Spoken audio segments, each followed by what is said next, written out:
Major general Siwach, ये तस्वीर आपके सामने है, ईरान का स्टैंड आपके सामने है। ऐसी परिस्थिति में जब डोनाल्ड ट्रंप भी ये कह दें कि हम एक रीजनेबल डील आपको दे रहे हैं, या तो आप ये डील मान लें, और अगर आप ये डील नहीं मानते हैं then every single power plant, every single bridge in Iran हम उसे डिमोलिश कर देंगे, बर्बाद कर देंगे। बातचीत की संभावना कितनी है और युद्ध की संभावना कितनी है? देखो, युद्ध के दौरान भी बैक चैनल डिप्लोमेसी चलती रहती है, और ये इस लड़ाई जो भी हुई है ईरान और अमेरिका के बीच में, यहाँ बैक चैनल डिप्लोमेसी चली हुई है। क्या डोनाल्ड ट्रंप इस लड़ाई को दोबारा स्टार्ट करना चाहते हैं? बिल्कुल नहीं। उनको पता है उनकी जो अप्रूवल रेटिंग है अमेरिका के अंदर बहुत गिर चुकी है। उसके बाद मिड टर्म इलेक्शन नवंबर में, अब उनको ऑनेबल एग्जिट चाहिए था, और कहीं ना कहीं ऑनेबल एग्जिट अभी उनको दिख रहा है मिलता हुआ। ऐसे में वो लड़ाई कभी नहीं चाहेंगे।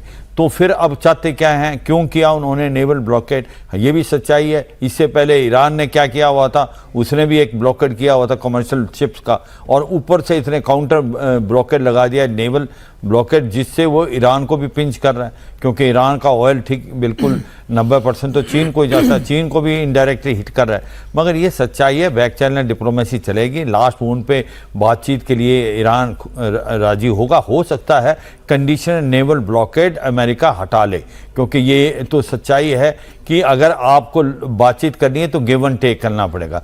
अगर ये लड़ाई स्टार्ट हो जाती है और कहीं ना कहीं बातचीत नहीं होती, ये जो अमेरिका कह रहा है कि हम उसके पावर प्लांट्स और एक प्रकार ब्रिजेस को डिस्ट्रॉय कर देंगे, तो ईरान ने पहले बता दिया है कि हम जितने भी एनर्जी सेक्टर है मिडिल ईस्ट में उनको बर्बाद कर देंगे, और गैस के, ऑयल के, प्लस डीसैलिनेशन पॉइंट। तो ये तो अमेरिका को पता है कि यहाँ काउंटर करने के लिए ईरान के पास बहुत ज़्यादा टारगेट्स हैं। तो ये तो मुझे लगता नहीं कि ऐसी भूल अमेरिका करेगा, और मुझे अभी भी लग रहा है टेंशन पैदा होगी, लास्ट मोमेंट पे बातचीत होगी, और कहीं ना कहीं अमेरिका नेवल ब्लॉकेड को वो एक प्रकार रिमूव करने के लिए राजी होगा, चाहे वो टेम्परेरी हो। लेकिन नेवल ब्लॉकेज को किन शर्तों पर वो हटाएगा?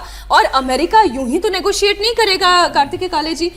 उसको अगर नेगोशिएट करना है तो ईरान को भी फिर ये वादा करना होगा कि वो किसी तरीके की टोल वसूली नहीं करेगा। वो भी तो दादागिरी कर रहा है ईरान। देखिए, नेशनल वाटर्स में आप टोल वसूली कैसे कर सकते हैं? मैं एक बार इसको क्लेरिफाई कर दूं। देखो, ये दोनों इकट्ठे होंगे, ऐसा नहीं है वो नेवल ब्लॉकेड हटा ले, और ईरान ने तो पहले ही हटा दिया था कमर्शियल उसके। ये तो अमेरिका ने नेवल ब्लॉकेड रखा, फिर ईरान ने दोबारा करना पड़ा। और मुझे लगता है अगर अमेरिका नेवल ब्लॉकेड के लिए तैयार होता, हटाने के लिए, वाकई ईरान तो हटाने के लिए पहले भी तैयार था, वो हटाएगा और तभी एक शुरू, और ये टेम्परेरी हो सकता है। मगर अगर बातचीत होनी है तो मुझे लगता है यही इसका सोल्यूशन है। जी सर। हाँ, बेसिकली देखिए, इसमें मीनाक्षी जी सबसे इंपॉर्टेंट बात यह है कि यूएस अभी पोजीशन ऑफ स्ट्रेंथ से बार्गेन कर रहा है, और यूनाइटेड स्टेट्स पिछले इनफैक्ट 2-3 वीक से ही पोजीशन ऑफ स्ट्रेंथ से बार्गेन कर रहा है। ईरान का जो बार्गेनिंग चिप है कि हम होल्ड ऑन कर सकते हैं, वो ज़्यादा दिन नहीं चलेगा। वो इकोनॉमिक इंडिकेटर्स उसके बहुत क्लियरली आ गए हैं, और इनफैक्ट जो इंटरनल न्यूज़ ईरान से आ रही है उसमें लोग भी बहुत असंतुष्ट हैं। अभी 2 लोगों को जो फांसी चढ़ाई है उसके ऊपर राइट्स भी हो रहे हैं, और काफ़ी कुछ वहाँ पर जो है अंदर सिचुएशन क्रिएट हो रही है।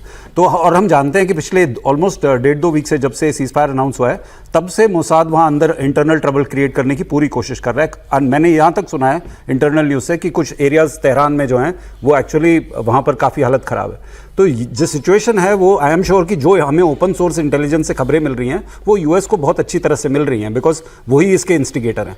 तो ऐसी बात नहीं है। देखिए, द ब्लॉकेड, मेरे विचार से ब्लॉकेड बहुत स्ट्रेटेजिकली लगाया गया है ईरान को पिंच करने के लिए, सिचुएशन और ख़राब करने के लिए, ताकि वहाँ पर कुछ और सोल्यूशन जो है निकल सके। और ट्रंप ने इसीलिए जो है इस बात को कंटिन्यूसली डिले कर रहे हैं। लास्ट मोमेंट पे हो सकता है वो मान जाएं, जैसे सर कह रहे थे कि बिल्कुल हो सकता है वो मान जाएं कि हम नेवल ब्लॉकेड हटा देंगे। अब ये हटा देंगे वाला जो इनफाइनाइट प्रोसेस है ना, इसमें टाइम लगेगा, और तब तक जो भी उनके एम्स हैं वो अचीव हो रहे हैं। अभी आपने जो अपनी बात कही ना कि कुछ और सोल्यूशन, मैं ये जानना चाहूंगी कुछ और सोल्यूशन क्या हो सकते हैं। उससे पहले एक खबर और देते हैं। ईरान अपने स्टैंड पर अभी तक तो यही कायम है, जो आखिरी है बात कि 10 सूत्रीय जो उनका एजेंडा है, जो उनका प्रोग्राम है, या जो उनकी शर्तें हैं, वो उन्होंने शहबाज शरीफ को पकड़ा दी है। इधर मुनीर और शहबाज भी दूसरे राउंड की बातचीत की तैयारी में जुटे हुए हैं। इस्लामाबाद की तस्वीरें आपके सामने रख रही हूं, जहां पर जबरदस्त सुरक्षा व्यवस्था है। दोनों देशों के प्रतिनिधि मंडल के लिए होटल भी बुक कर लिए गए हैं, मेन्यू फाइनल कर लिया गया है, लेकिन ईरान ने वार्ता में शामिल होने से इनकार कर दिया है। खबर यह आ रही है कि जेडी वेंस आज देर रात या कल सुबह तक इस्लामाबाद पहुंच सकते हैं, और उनके साथ स्टीव विटकॉफ और जेरेड कुशनर भी दूसरे राउंड की बातचीत में शामिल हो सकते हैं। पहले ये खबर आ रही थी कि वेंस इस्लामाबाद नहीं जाएंगे, ट्रंप ने भी कुछ दावे किए थे, लेकिन ट्रंप के जो दावे हैं वो मेजर कंसर्न सिक्योरिटी रीजन को है। पाकिस्तान में सोचिए बातचीत भी हो रही है, लेकिन पाकिस्तान पर उन्हें भरोसा भी नहीं है, क्योंकि पाकिस्तान की सुरक्षा व्यवस्था को लेकर वो एश्योरिटी नहीं है। सो कह रहे थे कि जेडी वेंस नहीं आएंगे, पर लेटेस्ट इंफॉर्मेशन यही है कि वो आ रहे हैं।